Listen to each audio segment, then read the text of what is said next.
اردو شاعری کی تاریخ میں وہی شاعر زندہ رہتا ہے جس کے کلام میں فکر کی گہرائی، زبان کی چاشنی اور روح کی تڑپ یکجا ہو۔ سوز مشرق اسی سلسلے کی کتاب ہے جو اپنے اندر نہ صرف جمالیاتی ذوق رکھتی ہے بلکہ قاری کو فکر و نظر کی نئی راہوں پر بھی لے جاتی ہے۔ یہ مجموعہ محض اشعار کا انبار نہیں بلکہ دل کی آگ اور ذہن کی روشنی کا حسین امتزاج ہے۔ اس کتاب کا سب سے پہلا نمایاں پہلو اس کے الفاظ کا انتخاب ہے۔ شاعر نے عامیانہ پن سے گریز کرتے ہوئے ایسے الفاظ کا سہارا لیا ہے جو معنی کی طے در طے کیفیت پیدا کرتے ہیں۔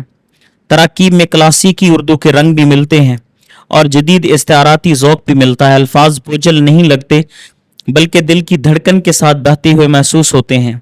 یہی اقبال کی یاد تازہ ہوتی ہے جن کے کلام میں خودی اور عشق جیسے الفاظ اپنی مانوی توانائی کے باعث ضرب المثل بن گئے۔ سوز مشرق میں بھی یہی کیفیت ہے کہ الفاظ محض اظہار کے وسیلے نہیں بلکہ معنی کی تجسیم بن جاتے ہیں۔ سوز مشرق کے اشعار میں فکر کے کئی دریچے کھلتے ہیں۔ کبھی یہ فکر روحانیت کی وادیوں میں لے جاتی ہے تو کبھی انسان اور کائنات کے تعلق پر غور کرنے پر مجبور کرتی ہے۔ کہیں عشق رسول صلی اللہ علیہ وآلہ وسلم کا والہانہ جذبہ ہے، کہیں مشرقی تہذیب کی عظمت کا بیان اور کہیں مغربی مادیت پر سوالات۔ یہ سب مضامین اقبال کے فکری افق کی یاد دلاتے ہیں۔ اقبال نے جہاں خودی اور حیات جاوید کا پیغام دیا وہاں اس شاعر نے بھی انسانی روح کو جھنجھوڑنے والی صدائیں بلند کی ہیں۔ فرق صرف اس قدر ہے کہ سوز مشرق کا اسلوب زیادہ تخیلاتی اور کہیں کہیں صوفیانہ واردات سے لبریز ہے، جبکہ اقبال کا لہجہ خطیبانہ اور انقلابی زیادہ ہے۔ یہ کتاب علامتوں کا جہان ہے۔ شاعر نے فطرت کی تصویروں، کائناتی مناظر اور انسانی کیفیات کو ایسی فکری علامتوں میں ڈھالا ہے جو محض اس نے بیان نہیں بلکہ فکر کی گہرائی بھی پیدا کرتے ہیں۔ یہ سب صرف تصویریں نہیں بلکہ انسانی حیات کے فلسفے کا استعارہ ہیں۔ اس مجموعے میں زبان کا موسیقائی آہنگ قابل ذکر ہے، بحر و وزن کے استعمال میں روانی ہے اور قافیہ اور ردیف کی بندشیں اشعار کو دل نشین بنا دیتی ہیں۔ ثنائے بدائے جیسے تشبیہ، استعارہ، تلمیح اور تضاد کثرت سے ملتے ہیں مگر بوجھل پن کے بغیر۔ یہ اسلوب ہمیں فارسی کلاسیکی روایت کی یاد دلاتا ہے جس کا عکس اقبال کی شاعری میں بھی نمایاں ہے۔ اقبال کی شاعری میں بنیادی عنصر خودی کی بیداری، عمل کا فلسفہ اور امت مسلمہ کی تقدیر بدلنے کی للکار ہے۔ وہ قاری کو خواب سے جگا کر میدان عمل میں لانا چاہتے ہیں۔ سوز مشرق میں بھی انسان اور مشرقی تہذیب کو بیدار کرنے کا جذبہ ہے مگر لہجہ نرم تر ہے۔ یہاں انقلاب کی صدا کم اور روحانی واردات زیادہ ہے۔ اقبال کا کلام جہاں سیاسی و فلسفیانہ شدت لیے ہوئے ہے وہاں یہ کتاب وجدانی، جمالیاتی اور ذاتی واردات کا عکس زیادہ ہے۔ یوں کہا جا سکتا ہے کہ سوز مشرق نے اقبال کی روایت کو آگے بڑھایا مگر اس میں اپنا منفرد تخیلاتی رنگ شامل کیا۔ مجموعی طور پر سوز مشرق اردو شاعری کا ایک ایسا کارنامہ ہے جسے صرف جذباتی اظہار نہیں کہا جا سکتا بلکہ یہ ایک فکری اور روحانی دستاویز ہے۔ زبان کے انتخاب سے لے کر تخیل کی پرواز تک ہر پہلو میں شاعر نے ایک خاص ادبی شعور کا ثبوت دیا ہے۔ اگر اقبال مشرق کی للکار ہے تو یہ شاعر مشرق کی صدائے دروں ہے۔ دونوں کا مقصد ایک ہی ہے، انسان کو بیدار کرنا، مگر دونوں کے اسالیب جدا ہیں۔ یوں سوز مشرق کو ہم علامہ اقبال کی روایت کا ایک خوبصورت اور تخلیقی تسلسل کہہ سکتے ہیں، ایک ایسا تسلسل جس میں مشرق کی روح بھی ہے اور عصر حاضر کی جمالیات بھی۔ ادب کا اصل منصب صرف دل کی کیفیات یا جذبات کے بہاؤ کو لفظوں کا لباس پہنانا نہیں بلکہ یہ انسانی زندگی کے وسیع تر شعور کو کائنات کی معنویت کے ساتھ جوڑنے کا نام ہے۔ اردو شاعری کی تاریخ میں ایسے شعراء ہمیشہ زندہ رہتے ہیں جنہوں نے اپنے کلام کے ذریعے نہ صرف داخلی واردات کو بیان کیا بلکہ انسان کے اجتماعی شعور کو بھی بیدار کرنے کی کوشش کی۔ سوز مشرق اسی روایت کا ایک دلکش اور پر اثر تسلسل ہے۔ یہ کتاب محض غزلیات کا مجموعہ نہیں بلکہ ایک فکری سفر ہے جو قاری کو مشرق کی روحانیت، کائناتی شعور اور انسانی خودی کی وادیوں سے گزار کر ایک بلند تر منزل کی طرف لے جاتا ہے۔ اس میں عشق کا والہانہ جذبہ بھی ہے، تصوف کا روحانی رنگ بھی اور تہذیبی و فکری سوالات کی شدت بھی۔ شاعر نے اپنی داخلی کیفیت کو اس طرح الفاظ میں ڈھالا ہے کہ وہ قاری کے دل میں بھی تپش اور روشنی پیدا کرتی ہے۔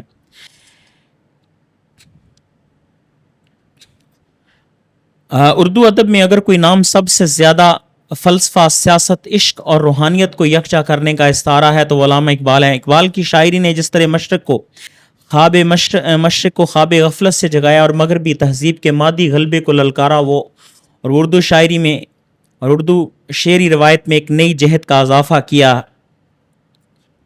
وہ ایک اردو ادب میں ایک نئی جہت کا اضافہ تھا۔ زبان و بیان اور ڈکشن کی خصوصیات کے اوپر اگر ہم بات کریں تو سوز مشرق کی سب سے نمایاں خوبی اس کا لفظی آہنگ ہے۔ شاعر نے زبان کا چناؤ نہایت احتیاط اور سلیقے سے کیا ہے۔ ہر لفظ میں ایک وزن، ایک کیفیت اور ایک تخیلاتی رنگ جھلکتا ہے۔ نہ یہ زبان عامیانہ ہے اور نہ محض فلسفیانہ اصطلاحات کا انبار، بلکہ یہ ایک ایسی زبان ہے جو دل کو چھوتی ہے اور دماغ کو بھی سوچنے پر مجبور کرتی ہے۔ یہی ہمیں اقبال کا انداز یاد آتا ہے، جنہوں نے فارسی اور اردو کے الفاظ کو اس طرح برتا کہ وہ ایک نئے مفہوم اور نئی توانائی کے حامل بن گئے۔ سوز مشرق میں بھی یہی کیفیت ہے کہ لفظ محض وسیلہ اظہار نہیں رہتے بلکہ معنی کی تجسیم بن جاتے ہیں۔ اگر ہم کتاب کے اسلوبیاتی حسن کی بات کریں تو کتاب کے اسلوب میں ایک طرف کلاسیکی روایت کی گہرائی ہے تو دوسری جانب جدید اردو کی روانی اشعار میں وہی موسیقائی حسن موجود ہے جو اچھی شاعری کو یادگار بنا دیتا ہے۔ بحر و وزن کا انتخاب ایسا ہے جو نہ صرف الفاظ کے ساتھ ہم آہنگ ہے بلکہ قاری کے دل میں بھی ایک نغمگی پیدا کرتا ہے۔ تراکیب و استعارات میں صوفیانہ روحانی واردات کی جھلک نمایاں ہے۔ یہ خصوصیات سوز مشرق کو محض ایک شعری مجموعہ نہیں بلکہ ایک فکری اور جمالیاتی دستاویز بنا دیتی ہیں۔ سوز مشرق میں کے فکری زاویے اور اس کے مضامین کو اگر ہم دیکھیں تو شاعری کی اصل جان اس کے خیالات و مضامین ہیں۔ الفاظ اور آہنگ محض پیکر ہیں، اصل روح وہ فکر ہے جو شاعر اپنے قاری کے ذہن اور دل میں منتقل کرتا ہے۔ سوز مشرق کی سب سے نمایاں خوبی یہی ہے کہ اس میں موضوعات کی وسعت اور فکری گہرائی دونوں بدرجہ تو موجود ہیں۔ شاعر نے اپنے کلام کو صرف جذباتی اظہار تک محدود نہیں رکھا بلکہ اسے انسانی زندگی کے بڑے سوالات سے جوڑا ہے۔ اس میں عشق کی مرکزیت جو سب سے بڑا موضوع ہے۔ یہ عشق محض رومانوی یا مزاجی نہیں بلکہ اپنی اصل میں روحانی اور الوہی ہے۔ شاعر کے نزدیک عشق ہی وہ قوت ہے جو انسان کی روح کو بیدار کر کے اسے بلندیوں تک لے جا سکتا ہے۔ یہی وہ مقام ہے یہاں شاعر کی آواز علامہ اقبال کی صدائے بلند سے ہم آہنگ دکھائی دیتی ہے۔ اقبال کے ہاں عشق عقل پر برتری رکھتا ہے اور کائنات کی اصل قوت قرار پاتا ہے۔ سوز مشرق میں بھی عشق ایک آگ ہے جو انسان کو جمود سے نکال کر حرکت و ارتقاء کی راہ دکھاتی ہے۔ فرق یہ ہے کہ اقبال کے ہاں عشق کا اظہار انقلابی اور اجتماعی ہے جبکہ یہاں یہ زیادہ وجدانی اور داخلی کیفیت ہے۔ تصوف اور روحانی واردات کے موضوعات کو اگر دیکھا جائے تو سوز مشرق کا دوسرا بڑا زاویہ تصوف ہے۔ اشعار میں بار بار ایسے استارے اور پیکر ملتے ہیں جو صوفیانہ واردات کی علامت ہیں۔ دل کی آگ، ہجر و وصال کی کیفیات، فنا و بقا کے تصورات اور انسان و خدا کے تعلق کی لامحدود وسعت، یہ سب اس بات کے غماز ہیں کہ شاعر نے محض فلسفیانہ سطح پر نہیں بلکہ قلبی اور روحانی واردات کو بھی شعری اظہار میں سمویا ہے۔ یوں یہ کلام صوفیانہ اسلوب کی یاد دلاتا ہے اور اس اسلوب کو تازہ رکھتا ہے۔ اقبال کی فکر کا سب سے بڑا ستون خودی ہے۔ سوز مشرق میں بھی خودی کا ذکر ملتا ہے مگر یہ زیادہ نرم اور صوفیانہ لب و لہجے میں ہے۔ شاعر کے نزدیک انسان اپنی ذات کی گہرائی میں جان کر یہ اصل حقیقت تک پہنچ سکتا ہے۔ یہ خودی کسی انا یا غرور کا نام نہیں بلکہ باطنی قوت اور روحانی بیداری کا سرچشمہ ہے۔ یہاں فرق یہ ہے کہ اقبال نے خودی کو ایک انقلابی اور عملی فلسفے میں ڈھالا جبکہ سوز مشرق میں یہ زیادہ انفرادی اور روحانی تجربے کی صورت میں سامنے آتی ہے۔ قاری کو اپنے اندر جھانکنے اور اپنی اصل ذات کو پہچاننے اور اپنے آپ کو دریافت کرنے کی دعوت دی جاتی ہے۔ کتاب میں جو مشرق و مغرب کا تقابل کیا گیا ہے، کتاب کا نمایاں پہلو اور اس کے مضامین میں سب سے اہم جو ہے وہ مشرقی روحانیت اور مغربی مادیت کا تقابل ہے۔ شاعر نے مغرب کی تہذیب کو مادی ترقی کے باوجود روحانی افلاس کا شکار بتایا ہے جبکہ مشرق کی عظمت اس کی روحانی دولت اور معنویت میں دیکھی ہے۔ یہ موضوع بالکل وہی ہے جو اقبال نے اپنی شاعری میں بار بار اجاگر کیا، تاہم سوز مشرق میں یہ تقابل زیادہ شاعرانہ اور علامتی انداز میں پیش ہوا ہے۔ مثلا مغرب کو یک بستہ ہوا یا بے نور شمع کی علامت سے ظاہر کرنا جبکہ مشرق کو آفتاب یا دل کی روشنی سے تعبیر کرنا۔ کائنات اور انسانی رشتے کی بات کریں تو شاعر نے جگہ جگہ مظاہر ہائے فطرت کو علامات بنا کر پیش کیا ہے۔ یہ کائناتی اشارات اس بات کا پتہ دیتے ہیں کہ شاعر انسان کو محض زمین تک محدود نہیں دیکھتا بلکہ اسے ایک وسیع تر کائناتی ربط کا حصہ سمجھتا ہے۔ یہ تصور یہ تصور بھی اقبال کی اس فکر سے قریب ہے کہ انسان کائنات کا شریک کار ہے اور اسے کائنات کی تسخیر کے لیے بھیجا گیا ہے۔ اگرچہ سوز مشرق زیادہ وجدانی اور روحانی پہلوؤں پر مشتمل ہے، لیکن اس میں تہذیبی بیداری اور قومی شعور کے مضامین بھی شامل ہیں۔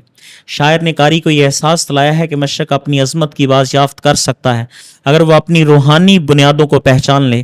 یہ وہی پیغام ہے جو اقبال نے بلند آہنگ اور خطیبانہ انداز میں دیا تھا۔ فرق صرف یہ ہے کہ یہاں یہ پیغام زیادہ لطیف اور شاعرانہ رنگ میں ڈھل کر سامنے آیا ہے۔ سوز مشرق کے فکری زاویے یہ ثابت کرتے ہیں کہ یہ مجموعہ محض ایک شعری اظہار نہیں، اس بات کو پھر دہرایا جاتا ہے کہ یہ ایک فکری دستاویز ہے۔ اس میں عشق کی حرارت، تصوف کی روشنی، خودی کا فلسفہ، مشرق و مغرب کا تقابل، کائناتی شعور اور قومی بیداری سب کچھ موجود ہے۔ یوں یہ کتاب نہ صرف اقبال کی فکری روایت سے جڑی ہے بلکہ اپنی انفرادیت بھی رکھتی ہے۔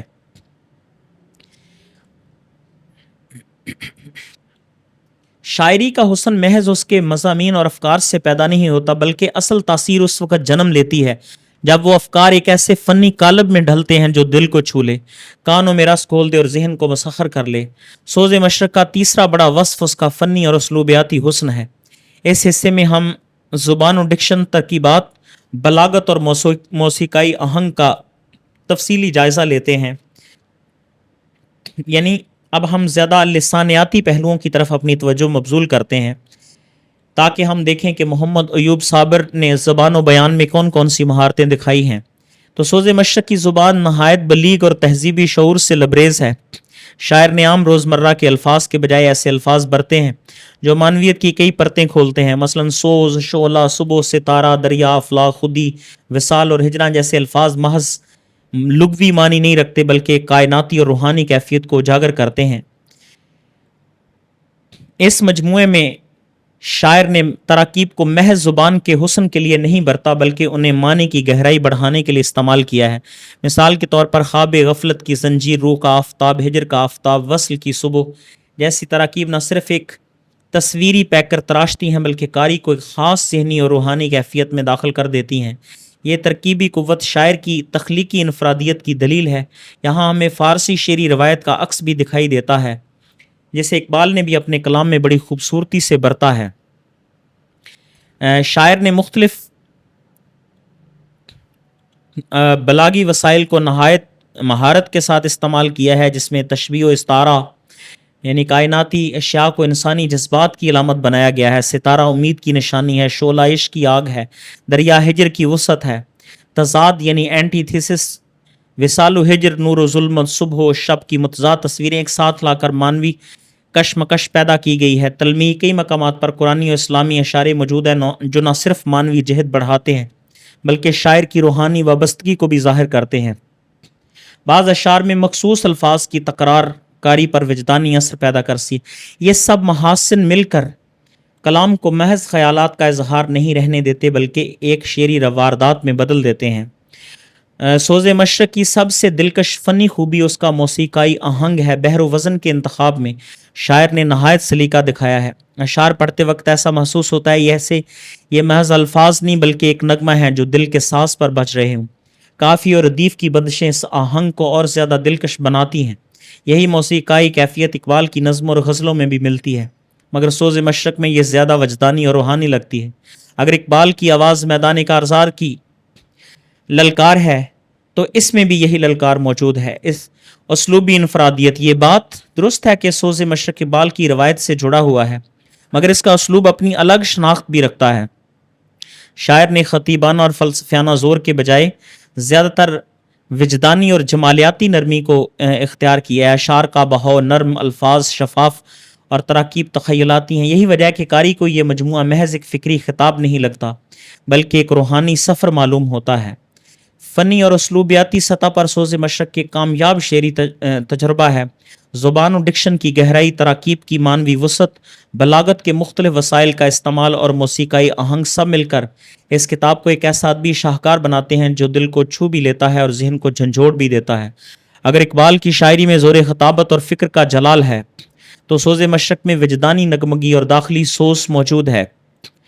شاعری کی جان اس کا تخیل ہے۔ خیالات اگر جامد اور غیر تخلیقی ہوں تو شاعری محض نثر کے جملے بن کر رہ جاتی ہے۔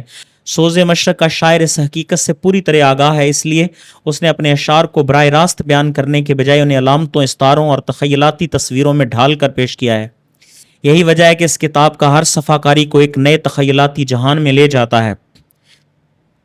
سوز مشرق میں شاعر کا تخیل زمین کی محدود سرحدوں تک مقید نہیں بلکہ افلاک تک پرواز کرتا ہے۔ کبھی وہ ستاروں اور کہکشاؤں سے گفتگو کرتا ہے، کبھی دریاؤں اور پہاڑوں کو اپنی کیفیت کا آئینہ بنا لیتا ہے، اور کبھی صبح و شام کے مناظر میں انسانی روح کی کشمکش کو ظاہر کرتا ہے۔ یہ تخیلاتی پرواز اقبال کی یاد دلاتی ہے۔ اقبال کے ہاں شاہین آسمان کی بلندیوں پر اڑتا ہے اور انسان کو پرواز کی دعوت دیتا ہے۔ سوز مشرق میں بھی یہی بلندی موجود ہے، مگر اس کا لہجہ زیادہ وجدانی ہے۔ یہاں پرواز صرف فضا نہیں بلکہ دل کے اندر بھی ہے۔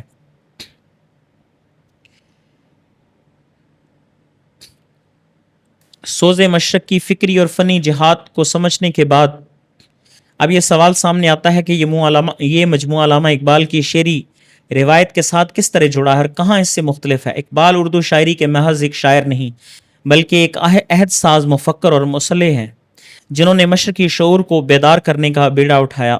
اس تناظر میں سوز مشرق کا مطالعہ ایک تقابلی زاویے سے نہایت ضروری ہے۔ اقبال کی شاعری کا سب سے بڑا ستون خودی ہے۔ ان کے نزدیک انسان کا اصل جوہر اس کی خودی میں مضمر ہے، جسے بیدار کر کے وہ زمین و آسمان کو مسخر کر سکتا ہے۔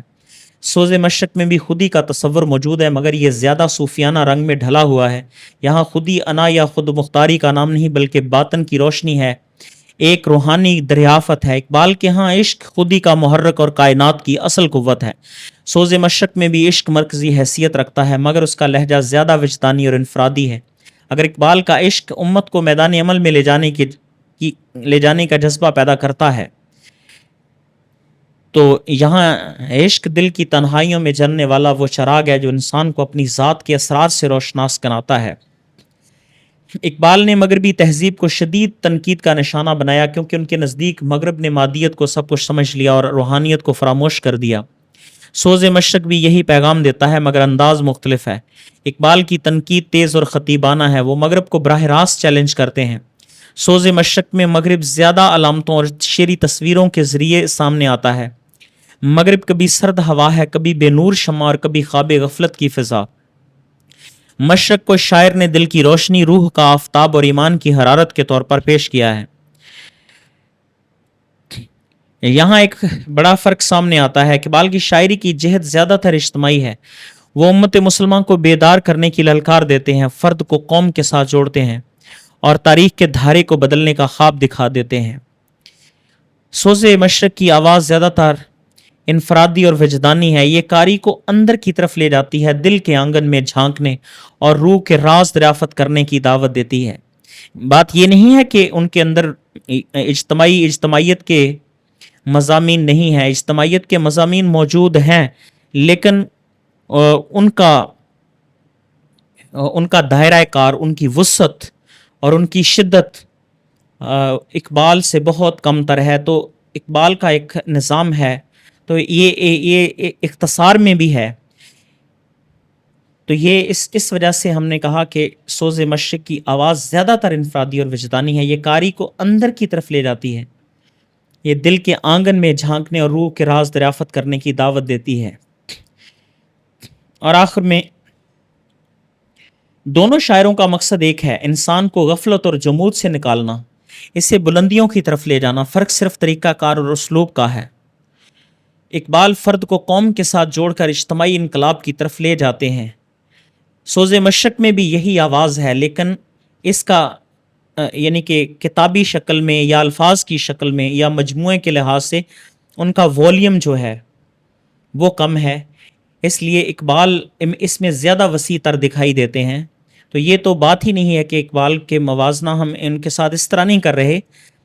موازنے کا مطلب یہ ہے کہ جو فکر اقبال نے دی ہے اسی فکر کو انہوں نے نوجوان نسل تک پہنچانے کی کوشش کی ہے، اور اس کی سب سے بڑا میسج یہی ہے کہ تمام شعراء کو اس ڈکشن کو فالو کرنا چاہیے کہ بے معنی قسم کے مضامین اور عشق محبت کے بلبلوں کی طرح فنا ہو جانے والے مضامین کو اپنی شاعری میں لانا، اس سے گریز کر کے اقبال جیسے مضامین کو اپنی شاعری کا موضوع بنایا جائے، اپنے مضامین اس طرح کے مضامین لائے جائیں اپنی شاعری میں. تو یہ کتاب اس حوالے سے ہماری جو شعراء کی نسل ہے یا جو شاعری کی طرف نوجوان نسل آ رہی ہے ان کو ایک ترغیب دے رہی ہے، عملی ترغیب دے رہی ہے کہ اقبال کے مانوی تخیلاتی الفاظ کی سطح پر، مضامین کی سطح پر، ہر سطح پر اقبال کو فالو کیا جائے، لیکن اس تک نہیں کہ وہ تقلید بن جائے، اس میں ایک جو ہے اس میں نئی جہتوں کا اضافہ کیا جائے، نئے رنگ سے، نئے اسلوب سے مضامین کو باندھا جائے. سوز مشرق ان سب کی جھلک اپنے اندر سمیٹے ہوئے ہے، مگر اپنی انفرادیت بھی رکھتا ہے. اس انفرادیت کا ذکر ہم نے آپ کے سامنے کیا ہے کہ مطلب محض جو ہے یہ صرف ایک روایت نہیں ہے کہ اقبال کو فالو کر لیا. اقبال نے کہا تقلید کی روش سے تو بہتر ہے خودکشی، رستہ بھی ڈھونڈ خضر کا سودا بھی چھوڑ دے. تو یہ ایسی بات نہیں، اس میں تقلید نہیں ہے، اس میں یہ ڈکشن. اور سب سے بڑی بات جو ہمیں اچھی لگی ہے، جس کو ہم بھی اپنے لیے قابل تقلید سمجھتے ہیں، وہ یہ ہے کہ اقبال کے مضامین کے ڈکشن کو فالو کیا جائے، نہ کہ عامیانہ اور پست قسم کے موضوعات کو اپنی شاعری کا قالب میں عامیانہ موضوعات کی روح کو شامل کیا جائے. اب ہم اس بات کو سمیٹتے ہیں اور اب ہم چلتے ہیں آخر کے اوپر. مجموعی طور پر اس کا کیا تاثر بیٹھ رہا ہے کہ مجموعی طور پر سوز مشرق اردو شاعری کی روایت میں ایک اہم سنگ میل ہے. اس کی انفرادیت یہ ہے کہ یہ اقبال کے فکری ورثے کو آگے بڑھاتے ہوئے اپنی جمالیاتی اور روحانی جہت بھی تراش لیتی ہے. یہ کتاب قاری کو نہ صرف جمالیاتی سرور بخشتی ہے بلکہ اس کے دل و دماغ میں ایک نئی آگ اور روشنی بھی پیدا کرتی ہے. اگر اقبال کی شاعری مشرق کا سور بیداری ہے تو سوز مشرق اس کے دل کا نغمہ ہے. اگر اقبال شاہین کی پرواز ہیں تو یہ کتاب شعلہ دل کی روشنی ہے. دونوں کا مقصد ایک ہی ہے، انسان کو اس کی اصل پہچان دلانا، مگر دونوں کا انداز جدا ہے. اسی وجہ سے سوز مشرق کو اردو ادب میں محض ایک شعری مجموعہ نہیں بلکہ ایک فکری اور روحانی دستاویز کہا جا سکتا ہے جو آنے والی نسلوں کے لیے بھی رہنمائی اور تحریک کا سرچشمہ بنے گی. اب آخر میں چونکہ ہم نے اپنے اس موضوع کی اس کی روانی کو، سلاست کو برقرار رکھنے کے لیے اشعار کا حوالہ نہیں دیا سوز مشرق میں سے، تو یہ اس لیے چھوڑ دیا گیا کہ اس کو ہم آخر میں رکھیں گے تاکہ قارئین جو ہے اچھے طریقے سے لطف اندوز ہو سکیں اور جو ہم نے کہا ہے وہ تمام پہلو اس میں نظر بھی آئیں. تو اس میں سے اب کلام سوز مشرق میں سے کلام پیش خدمت ہے. محمد ایوب صابر صاحب لکھتے ہیں، کیا خوبصورت انداز ہے. میں تخت سلیمان کہاں مانگ رہا ہوں، بس قوم سے احساس زیاں مانگ رہا ہوں. اگر ہم اس کو موٹیویشنل ٹرمز کے اندر اگر ہم اس کو کنورٹ کر دیں، موٹیویشنل سائیکالوجی میں اس کو کنورٹ کریں تو سینس آف لاس جو ہے یہ بہت بڑا انسینٹیو ہے، بہت بڑا ایک موٹیو ہے جو انسان کو متحرک کر دیتا ہے. میں تخت سلیمان کہاں مانگ رہا ہوں، بس قوم سے احساس زیاں مانگ رہا ہوں. کیوں زیاں کار بنوں سود فراموش رہوں، فکر فردا نہ کروں. تو اب کون میرے ماضی کی روداد سنائے، کرتاس کے ملبے سے زباں مانگ رہا ہوں. برسوں سے کھڑا ایک زمیں بوس محل پر، بنیاد سے عظمت سے نشاں مانگ رہا ہوں. میں خانے کا ہر ایک جو در و بام گرا دے، ملت سے کوئی ایسا جواں مانگ رہا ہوں. اس شب کے اندھیرے سے ابھی روشنی پھوٹے، میں وقت سحر حکم اذاں مانگ رہا ہوں. الفاظ سے کرتے تھے جو تسخیر زمانہ، اسلاف سے وہ طرز بیاں مانگ رہا ہوں. باقی ہے تپش اب بھی میری شعلہ نوا میں آگ سے تھوڑا سا دھواں مانگ رہا ہوں. ہر شخص کی توقیر ہو محفوظ جہاں پر، مدت سے کوئی ایسا جہاں مانگ رہا ہوں. ظالم کو عطا ہوتی نہیں درد کی دولت، کیا شعر ہے. ظالم کو عطا ہوتی نہیں درد کی دولت، صفاق سے کیوں درد نہاں مانگ رہا ہوں. حیرانی سے پتھر ہی نہ ہو جائیں یہ صابر، آنکھوں سے فقط اشک رواں مانگ رہا ہوں. اور اگلی خوبصورت غزل جن کا اس میں سے ایک شعر انہوں نے اپنی کتاب کے ٹائٹل کے باہر بھی نکالا ہے، مسلمانوں میں خودی کا رازداں جذبہ اتاروں گا. اس غزل کو